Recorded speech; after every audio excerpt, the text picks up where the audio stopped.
Sobat My Family, kita ketemu lagi pada pagi ini. Seperti janji saya, kita masih akan membahas kembali beberapa topik. Oh ya, kebetulan sebelum saya lupa, nama saya Kenti. Kembali lagi saya ditemani oleh Pak Lugi Minajis, pastor kita. Dan hari ini kita akan kembali membahas seputar topik yang berhubungan dengan keuangan. Tentu semua orang senang dengan namanya keuangan, mengelola keuangan. Kemudian saya rasa salah satu yang menjadi poin utama kita dalam hidup itu, kita harus tahu bagaimana cara mengelola keuangan. Jadi tanpa lagi basa-basi, kita langsung aja ke pastor. Pagi pastor. Pagi. Kabar baik pagi ini?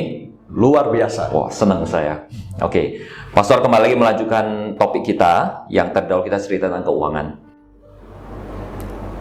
Kembali lagi saya ingin bertanya pastor, bagaimana sih mengatasi keuangan ini? Karena setiap orang itu saya rasa pengen sekali itu tahu bagaimana cara mengatasi keuangan-keuangan kita. Ada kalanya kita cerita keuangan ini kan, ada orang yang sangat pintar dia mengatasi keuangannya, ada juga yang tidak terlalu, bukan tidak pintar ya, tapi tidak menemukan cara yang baik untuk mengelola keuangannya. Jadi menurut pastor, kira-kira bagaimana nih pastor dalam mengelola keuangan yang baik ini? Silakan pastor. Oke, Pak Kenti, sebenarnya kalau dalam mengelola keuangan, di kitab Amsal itu berkata, kenali baik-baik keadaan kambing dombamu, perhatikanlah kawanan hewanmu. Nah artinya ini, kalau di perjanjian lama, aset mereka itu berupa ternak. Kambing, domba, lembu, sapi. Kalau kita di zaman sekarang, aset kita dalam bentuk fisik seperti properti, seperti uang kertas, emas dan sebagainya. Nah, Tuhan berkata ini, kenali baik-baik. Jadi kita harus tahu sekarang posisi awal kita bagaimana, saldo awal kita, kondisi awal keuangan kita. Jadi segala sesuatu harus dimulai dari garis start.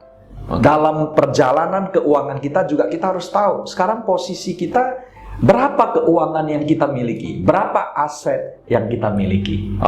Kalau saya tidak punya aset, pastor?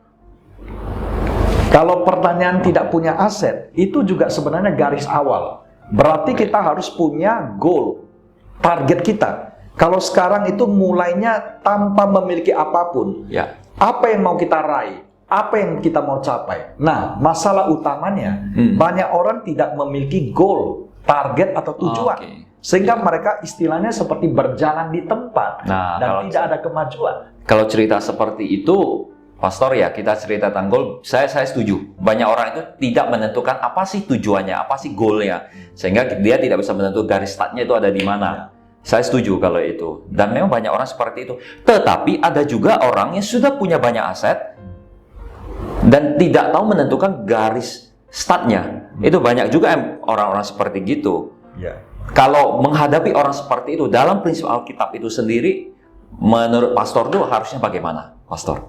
Nah, kalau mereka itu sudah memiliki banyak aset, maka Alkitab juga mengajarkan bagaimana mengelola dengan bijaksana aset tersebut. Nah, sehingga mereka tahu apakah tahun demi tahun, bulan demi bulan, aset itu makin berkembang, bertambah, atau tetap dalam posisi semula, atau bahkan ada yang berkurang. Nah, sehingga mereka harus tahu garis awalnya dan apa financial goal mereka.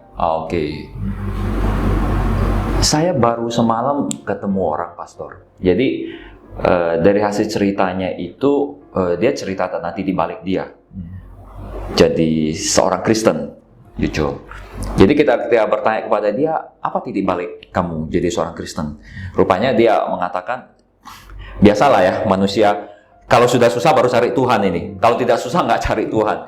Dia bercerita, aset saya banyak, tapi saya tidak punya cash. Sebenarnya cash itu kan juga satu aset ya, tapi saya tidak punya cash. Sehingga itulah titik balik saya untuk mencari Tuhan kembali. Saya tidak tahu bagaimana perjalanannya kemudian, karena saya cuma stop sampai di sana pembicaraannya.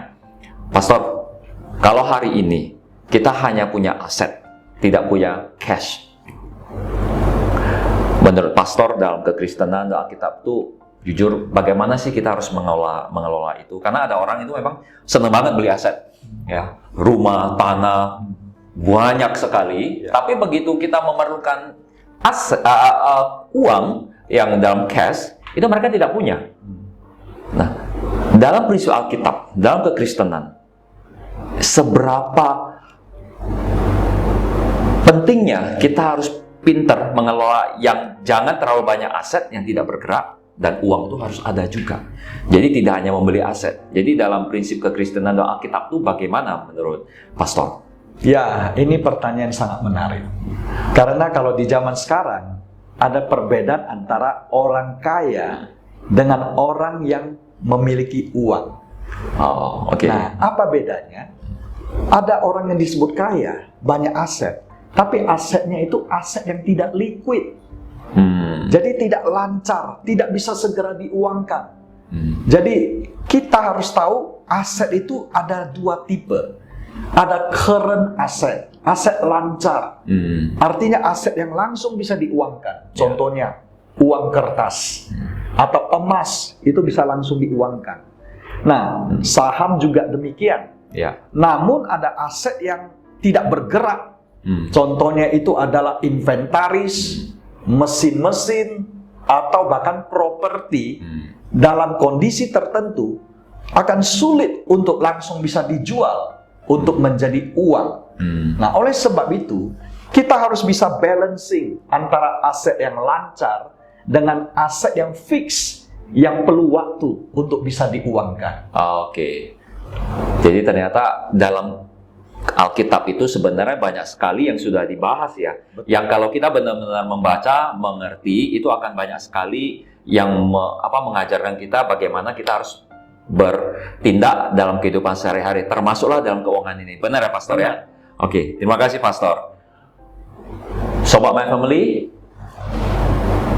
ini adalah kita cerita tentang bagaimana cara mengatasi keuangan kita.